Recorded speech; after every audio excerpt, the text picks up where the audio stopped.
Szanowni Państwo, moi drodzy, dzisiaj zwiedzać będziemy Ateny. Partnerem niniejszego odcinka są karta i aplikacja Zen, a karta w nowej graficznej odsłonie. Dzięki nim możecie nie tylko korzystnie wymieniać złotówki na lokalną walutę, ale również używać Zena w normalnym, tak zwanym krajowym życiu, gdyż macie u określonych partnerów tak zwany cashback, czyli częściowy zwrot gotówki oraz przedłużoną gwarancję na niektóre produkty.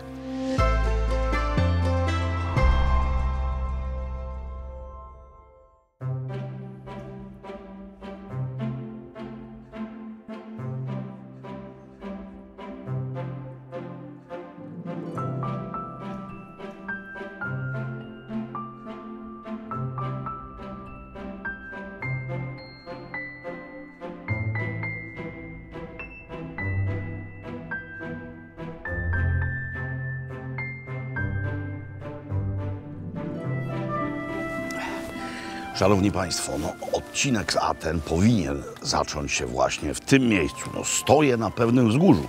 O tym wzgórzu za chwilę. Najpierw o tym, co widać. Widać miasto. I najbliżej mnie rzymski, nie grecki, rzymski, w zasadzie nie amfiteatr, Odeon, tak się ta forma architektoniczna nazywa. Do dzisiaj zresztą używany. Mury są autentyczne, już te siedziska marmurowe są nowe. Występowali tutaj różni wielcy, Maria Callas, Frank Sinatra, Foo Fighters, całkiem niedawno Coldplay. To wszystko wspaniałe, ale najwspanialsze z punktu widzenia nas wszystkich, naszej kultury, tego, kim jesteśmy, jest miejsce, po którym stąpam.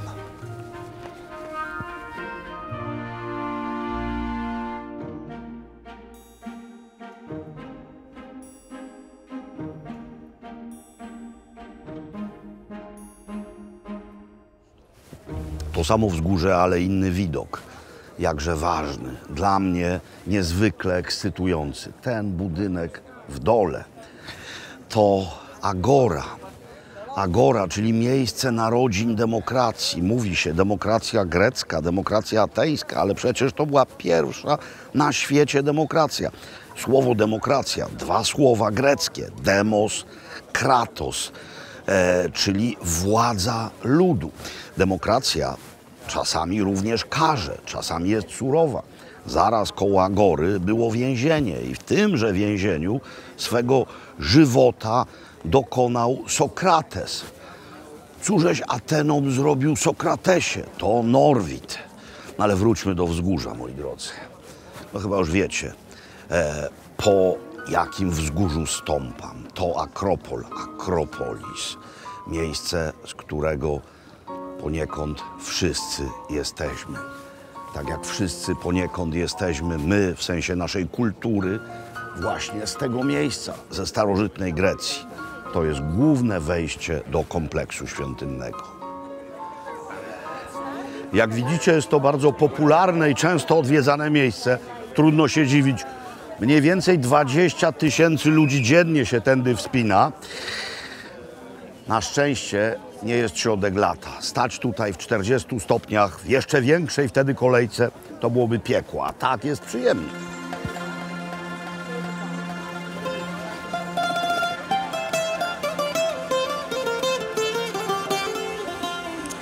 Pora uściślić pewne sprawy. Akropolis, po naszemu Akropol, to nazwa wzgórza. To tłumacząc, oznacza najwyższą część miasta. I tutaj była forteca grecka. Dopiero później, w V wieku przed Chrystusem, zbudowano to, co za mną, czyli Partenon. Tak, moi drodzy, tak, proszę wycieczki, to jest Partenon, świątynia postawiona ku czci patronki ówczesnej Aten, czyli bogini Ateny. Od czegóż to Ateny swoją nazwę wiodą? Właśnie od niej. Potem przyszli Rzymianie, potem Cesarstwo Rzymskie się podzieliło i tu mieliśmy Bizancjum. Przyszło chrześcijaństwo, zatem przestano czcić Atenę i zaczęto czcić Najświętszą Marię Pannę i tam właśnie postawiono świątynię ku jej czci. Potem okupacja turecka, więc cerkiew zamieniono w meczet. Potem Wenecjanie, skład amunicji, wybuch, to zostało nieco zrujnowane, ponieważ wszystko jest, rzecz jasna, pod auspicjami UNESCO. Zresztą logo UNESCO to jest Partenon, jak się temu uważnie przyjrzycie. No więc to jest pieczołowicie teraz restaurowane. Jestem tutaj po raz pierwszy i serce bije mi mocno, nie tylko dlatego, że trzeba było mocno iść pod górę.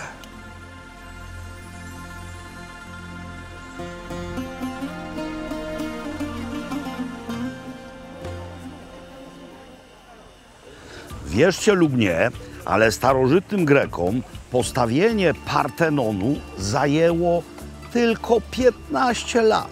Tak, 15 lat. 10 lat wznosili konstrukcję, a 5 lat ją zdobili. Wspominałem o prochu, o Wenecjanach.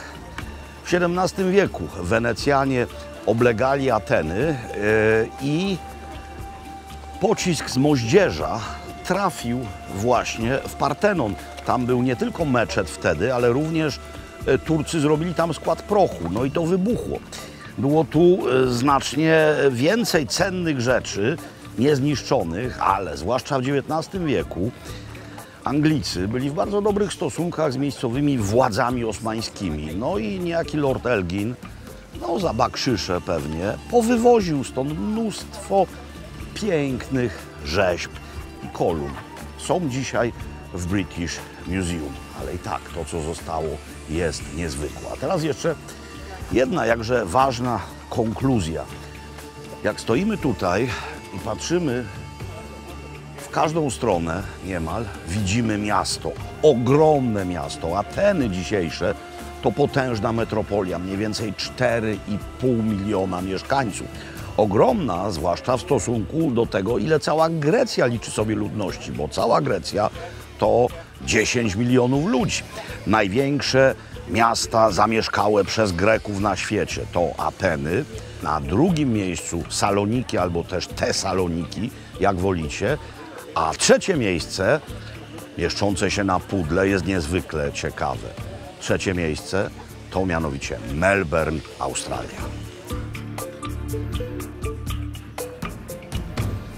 Schodzimy z Akropolu i będziemy powoli zagłębiać się w dzielnicę o nazwie Plaka. To w czasach Złotego wieku Aten było jądro miasta. Zresztą było również bardzo ważne w czasach nieco późniejszych, w czasach bizantyjskich. No i pierwsza rzecz, na którą natrafiamy, mianowicie wspaniały bizantyjski kościółek pod wezwaniem Przemienienia Pańskiego z IX wieku. Z IX wieku. No nie ma siłą rzeczy u nas tak starej świątyni, gdyż chrześcijaństwo przyjęliśmy wiek później.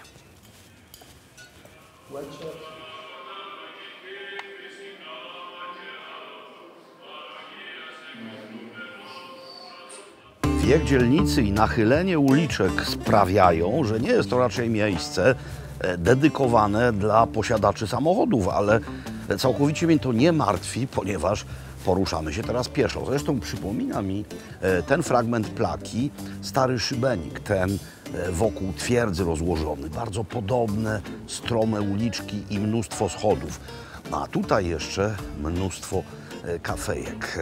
Zatem kawka będzie dobrym pomysłem. Takie świątynie, cerkiewki, jak przed chwilą widzieliśmy, w Place nie są niczym nadzwyczajnym. To były kiedyś świątynie rodzinne. No po prostu rodziny fundowały sobie przydomową kapliczkę. A propos tego, co mam na stole, to jest galaktobureko, czyli ciasto filo z kremem bardzo słodkim. Zresztą wszystko jest tutaj słodkie. I z syropem. Widzicie, to wszystko jest takim syropem cukrowym. Zresztą baklawa, która też jest w karcie, również tym jest polewana. Do kawy, kawa jest po grecku, no, czyli parzona w tygielku, więc poprosiłem wyjątkowo o niesłodzoną, bo do tego jest jeszcze lokum. Rzecz też potwornie słodka, ale to zważywszy na ilość schodów, która tutaj jest, pomoże mi w kwestiach ruchowych, no bo to sama kaloria.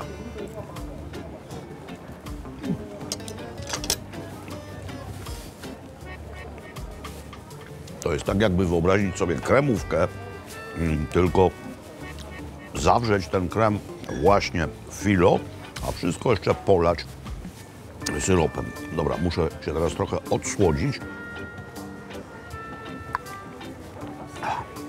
Dobra kawa i spokój, południowy spokój. Przyszedłem, ten koleżka albo i koleżanka już tu była, dalej jest, nic kotkowi nie przeszkadza. I o to chodzi. Każdy jest tutaj na właściwym miejscu i dobrze osadzony. Galactobureko, tak się to... O, tu jest bardzo chrupiąca frakcja. Biorę ten fragment.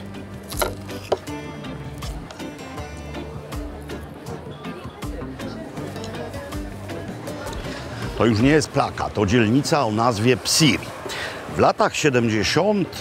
XIX wieku Ateny modernizowano urbanistycznie i postanowiono wznieść nową, centralną miejską halę targową. Był dawny rzymski plac, dawna rzymska agora i postanowiono zrobić to właśnie tam.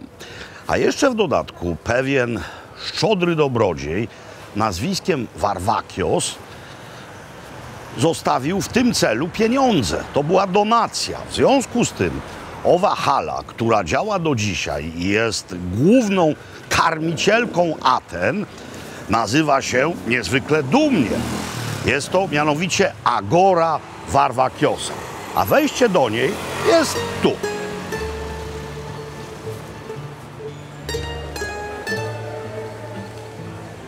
Piękna hala targowa, mamy klasyczny układ. Mamy dział rybny, mamy dział mięsny, mamy dział owocowo-warzywny. Ten fragment, jak sami widzicie, poświęcony jest rybom i owocom morza. Z mojego punktu widzenia, czyli mieszkańca dość dużego miasta, jakim jest Kraków, to jest właśnie coś, czego nam w Krakowie brakuje. Mamy halę targową, ale nie pełni ona swoich funkcji. No nie jest ona z XIX wieku, jest z końca lat 30. Jest i co z tego? Nie ma w niej nic. Dobra, skupmy się na tym, co jest tutaj. Tutaj są piękne rzeczy, ale jestem już na tyle człowiekiem dużym, że niespecjalnie ekscytują mnie najdroższe rzeczy tutaj do kupienia. No, lubię rzeczy skromne. Zobaczcie, tutaj pan wykrawywał filety z ryb. No i to można kupić bardzo tanio i to jest wspaniały materiał na zupę rybną. Wystarczy to wygotować, dodać parę krewetek. A jeśli myślimy o ruszcie, drobnica, wspaniała drobnica, sardynki, sardele, to jest rzecz absolutnie świetna. Tutaj, no chyba ulubione ryby komisarza Montalbano. Ja wiem, to Sycylia i Włochy, ale Sycylia była kiedyś grecka. Barweny. Takich barwen, jak są dobrze zrobione, można zjeść i kilkanaście. Bardzo ładnie, nie jest blady świt, życie wre, ludzie kupują, idziemy dalej. Dział mięsny jest ogromny, nie chcę was epatować widokiem półtusz, ale myślę sobie, że widok przynajmniej jednej półtuszy będzie niezwykle przydatny. Tu jest oczywiście wszystko, wszystkie rodzaje mięsa, również piąta ćwiartka, czyli podroby, ale tutaj wisi coś, na czego cenę chciałbym zwrócić uwagę. To są mianowicie półtusze jagnięce i kilogram jagnięciny pod postacią takiej półtuszy 6,99, czyli niecałe 3 dychy. U nas 70 zł to jest minimum. Dobra, koniec z półtuszami. Trzeba pamiętać, że ten targ, jak zresztą wiele targów podobnych, ma bardzo mocny sektor gastronomiczny. To jest tylko jedna z tutejszych knajpek. Chociaż je się w pobliżu półtusz, to niekoniecznie trzeba jeść mięso. bo akurat ten lokal specjalizuje się w owocach morza. Ale czego byśmy nie wybrali, to mamy gwarancję, że są najświeższe składniki, no bo zaopatrują się parę metrów stąd, na targu. Cała okolica hali targowej do dzisiaj służy niemal wyłącznie robieniu zakupów. Ta uliczka akurat kiedyś była niemal monotematyczna. Mieściła mianowicie sklepiki z przyprawami. Dzisiaj są też i inne rzeczy, ale te przyprawowe nadal dominują. No tu mamy jeden z nich. I ten sklep przyprawowy wygląda tak samo jak tego typu sklepy na Bliskim Wschodzie, bo mamy tutaj nie tylko przyprawy służące do doprawiania jedzenia, ale również mydła z różnymi wyciągami z wawrzynu, z oliwy. Mamy jakieś wonne olejki. Powietrze aż jest gęste od zapachów. Wydawałoby się, że można je kroić. Idziemy dalej i mamy dowód na to, że centrum Aten w dalszym ciągu jest reprezentowane przez rzemiosło. No bo to jest zakład brązowniczy, wyroby z brązu. To wspaniale wiedzieć, że nie tylko banki mają swoje siedziby w miejscu dość łakomym. Kolejny sklep, gąbki. Tak, gąbki. I jeśli już mówimy o myciu się, to mamy tutaj również Pumex. Mamy mydła przeróżne, mamy czekoladki. No, jeśli ktoś chce zrobić sobie herbatkę wyjątkową, to tu jest zestaw ziół olimpijskich, tak, z Olimpu. Zioła wystarczy zaparzyć, wypić i być może będziemy mieli właściwości Zeusa. Cynamon, no wszystko. Nos mówi kaput powoli. Wonne olejki i gąbki z tykwy zostawiamy, tak. To duże, służące się do mycia, no, spełnia funkcję gąbki, ale jest zrobione z tykwy. Zostawiamy to, bowiem wchodzimy do delikatesów. To jest coś znacznie większego niż tylko sklep z wędlinami, bo mamy tu mnóstwo wspaniałości. Zresztą jak widzę, nie tylko greckich, ale również tureckich. No to jest na przykład coś, co kupuję w Polsce. Doskonała pasta z pieczonej papryki obranej, zmiksowana. Świetne. Ostre papryczki, wędliny, również rzeczy włoskie, ale skoncentrujmy się na tych greckich. Ser Graviera, doskonały. Ten akurat w wersji aromatyzowanej ziarnami pieprzu. Delikatesy, więc są też rzeczy gotowe. Tam mamy gołąbki w liściach winogron. Tutaj aż się dziwię, że to jeszcze jest, bo wszystkie polskie wycieczki powinny to już dawno temu wykupić. No sałatka jarzynowa, widzicie? Taka jak u nas u cioci gdzieś. Feta, która również jest na wagę. Może być sprzedawana z beczek, może być sprzedawana z takich wielkich puch. Mamy tutaj sardele w soli. Mamy ryby w oliwie. Mamy ryby wędzone. Mamy w końcu coś ekstraordynaryjnego do jedzenia. To jest botarga.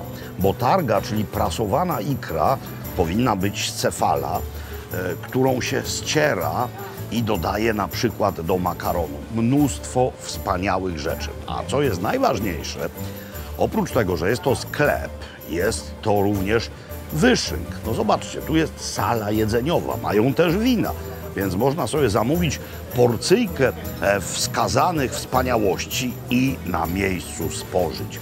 Delikatesy razem z wyszynkiem. Właśnie o to chodzi. Jesteśmy kilkaset metrów od delikatesów i sklepów z przyprawami. No to nie jest miejsce przepiękne w sensie architektonicznym, ale ono się bardzo zmieniło i mamy tutaj maleńki fragment dawnych Aten. To jest mianowicie tawerna, czynna od lat 20. Jej pierwotna i obecna nazwa to Klimataria. Oznacza to zacienioną winoroślą altanę. No i to miejsce, jak słyszałem, a za chwilę to sprawdzimy, słynie z doskonałej, domowej, greckiej, tradycyjnej kuchni.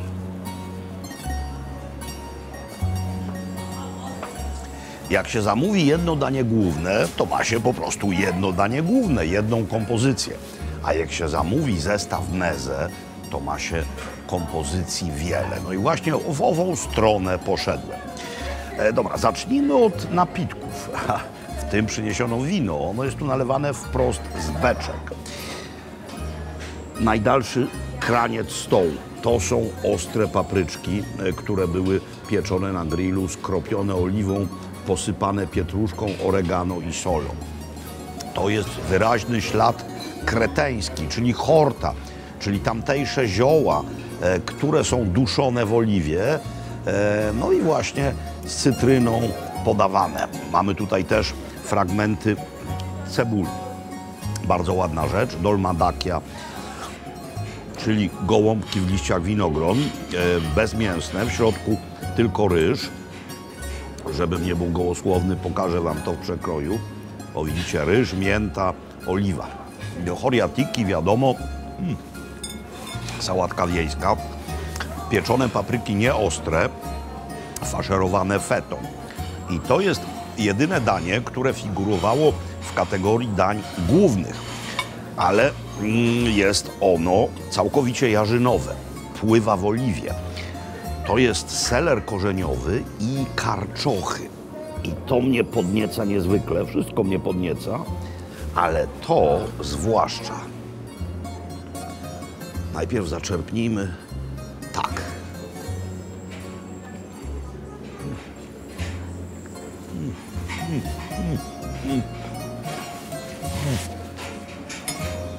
Moi drodzy, ta oliwa, która przeszła, bo to było w owej oliwie duszone, która przeszła tym aromatem, jest czerwony pieprz, jest serce karczoszka.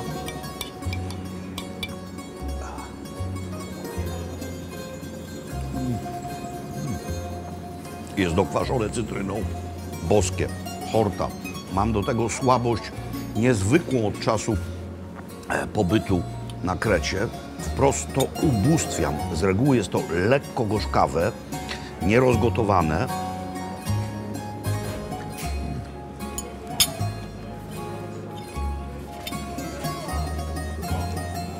To jest wszystko doskonałe. No meze to przystawki. Mówiłem, że jak zamawiamy jedno danie główne, to mamy tylko jedno danie główne, ale to danie będzie naprawdę główne. Zobaczcie na ten piec, wyglądający jak ogromny prodisz. Tutaj przez kilka godzin piekła się jagnięcina razem z ziemniakami. To jest jakby peka, bo to wygląda jak peka taka z Dalmacji, tylko że jest ona na prąd i za chwilę to będzie naszym udziałem. Ewcharisto. Czyste, proste piękno. Moje skojarzenia z peką są jak najbardziej na miejscu. Różnica taka, że mamy tutaj mnóstwo oregano, ale mamy też ową jagnięcą skórkę. Mamy konsystencję, która w zasadzie może wykluczyć nóż z tego wszystkiego, bo to się rozpada. Ale wiecie, co w tym jest najpiękniejsze? Najpiękniejsze są te ziemniaki. Te ziemniaki, które wypiły ten cały sos pieczeniowy. Oliwa, sól morska, oregano, jagnięcina.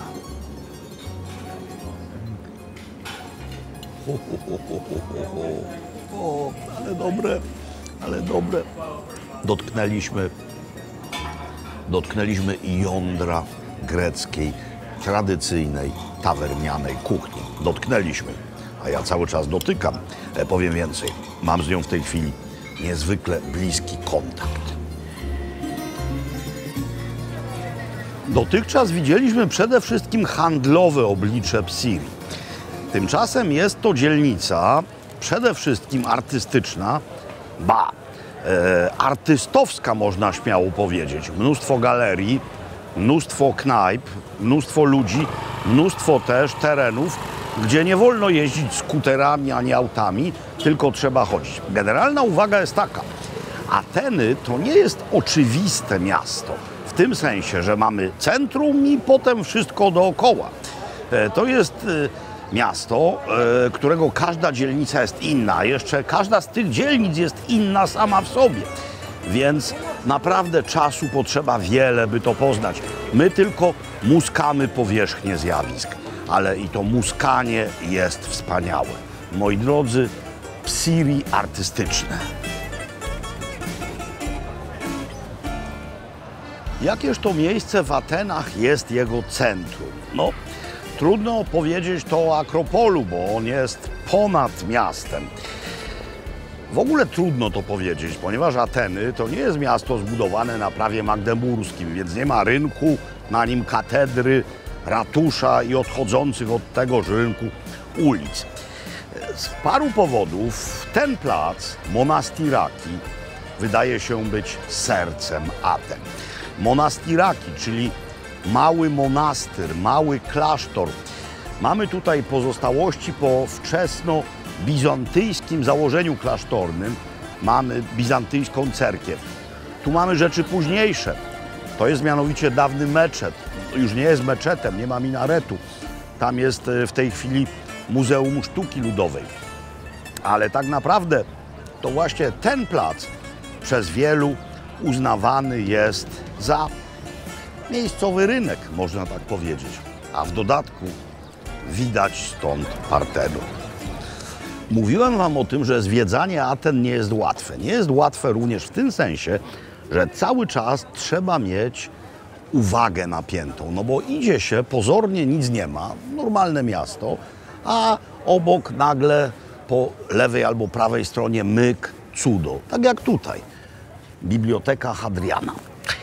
Rzymianie mieli niezwykłą cześć dla dorobku starożytnych Greków. No, trudno nie mieć czci dla tych wszystkich filozofów, matematyków, artystów. Więc kiedy zdobyli Ateny, podbili dawną Grecję, to chcieli uczynić z Aten jedno z centrów intelektualnych Cesarstwa Rzymskiego. I cesarz Hadrian właśnie tutaj kazał wznieść bibliotekę. To było coś więcej niż tylko biblioteka, czytelnie, miejsca spotkań, dyskusji. No, moi drodzy, grecka sztuka, grecka filozofia, prawo rzymskie, do tego nasze dziedzictwo judeo-chrześcijańskie, z tego właśnie my wszyscy do dzisiaj jesteśmy. Biblioteka Hadriana już nie jest biblioteką, jest zabytkiem, gdzieś zagubionym pomiędzy straganami, pomiędzy innymi budynkami. I tak właśnie jest w Atenach. Oczy dookoła głowy, uwaga i czujność. Słońce niezwykle pięknie zaszło za Akropolem. Siedzimy na dachu, na tarasie naszego hotelu. No, wiele jest tutaj takich miejsc z ołym widokiem i nie trzeba za to specjalnie dopłacać. To nie jest hotel niezwykle kosztowny, a bardzo przyjemne miejsce. Pora jest przedkolacyjna. Mamy już zarezerwowane miejsce w lokalu, o tym później. A teraz, skoro pora przedkolacyjna, to delikatny aperitif. Mam kieliszek skromny, niewielki, czerwonego wina. W zasadzie mógłbym na tym skończyć, ale nie mogę skończyć, bowiem to wino to jest kawał historii ludzkości. Mianowicie filoksera, czyli ów szkodnik przypominający mszycę, który na przełomie XIX i XX wieku spustoszył i zmienił oblicza wielu europejskich winnic, nie dotarł na niektóre greckie wyspy. Nie dotarł on na wyspę Lemnos. I na tej wyspie w związku z tym cały czas, od czasów starożytnej Grecji, uprawia się winogrona o nazwie limnio. To jest szczep, z którego robi się wino, opisywane już przez Arystotelesa. Arystotel wspaniały opisywał ów boski napój, a teraz ja swoje niegodne usta w tym zamoczę.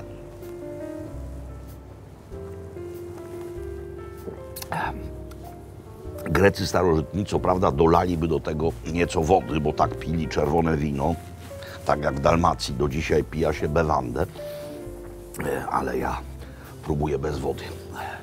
Jest cierpkie, ściągające usta, owocowe, pobudzające soki trawienne. No i to się świetnie składa. ponieważ przed nami wysiłek. Cudowny wysiłek, wspaniały wysiłek, ekstatyczny wysiłek, epikurejski wysiłek, kolacja.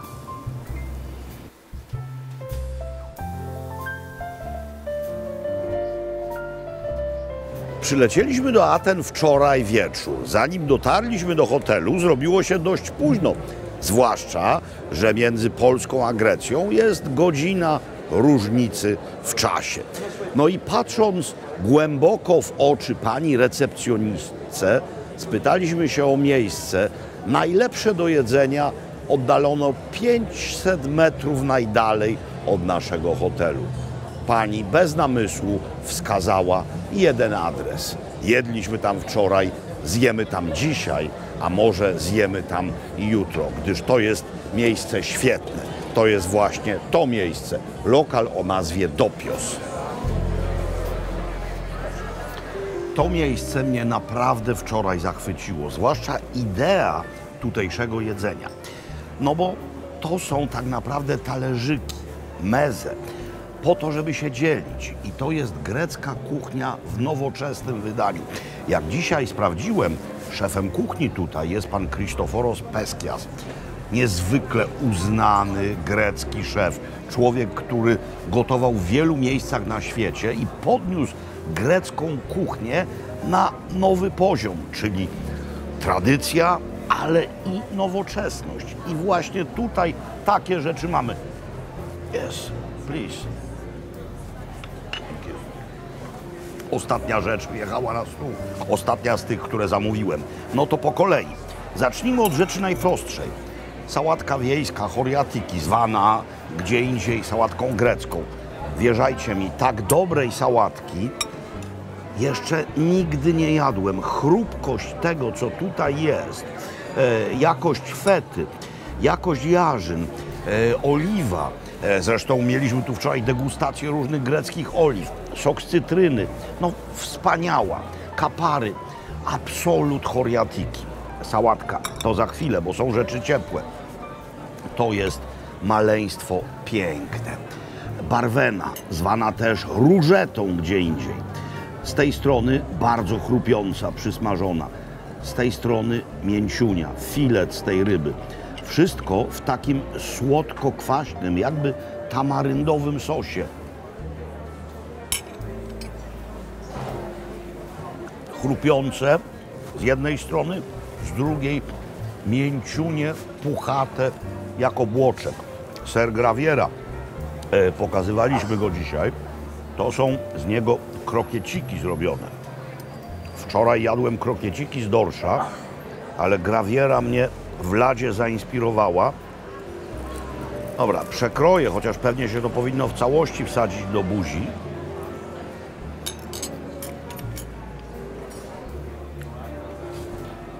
Konfitura z cebuli i niezwykle wyraźny serowy smak.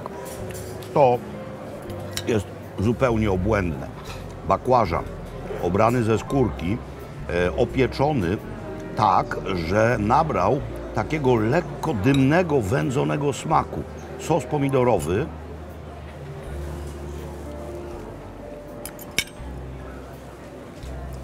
No, fantastyczne. Nacytrynione, naoliwione i ów smak, który sugeruje wręcz, że to było wędzone, choć wędzone nie było. Dobra, no już się będę streszczał. Kalmar. Cały jeden kalmar. Zobaczcie, jak pocięty. Myślę, że najpierw był ugotowany, a potem szybciutko na ruszcie podpieczony. Mięciuni, delikatny, wspaniały. Sardynki w końcu. Sardyneczki kochane. Mówiłem wam dzisiaj o mojej miłości do rybiej drobnicy, do rzeczy, które tak naprawdę nie są wcale najdroższe. Ta sardynka była rozcięta. I co mamy w środku? Mamy w środku natkę pietruszki, mamy w środku czosnek.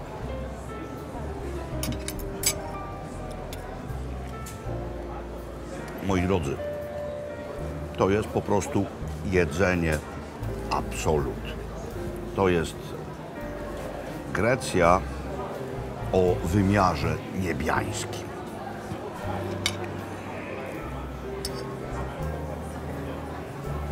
Olimpijska sprawa.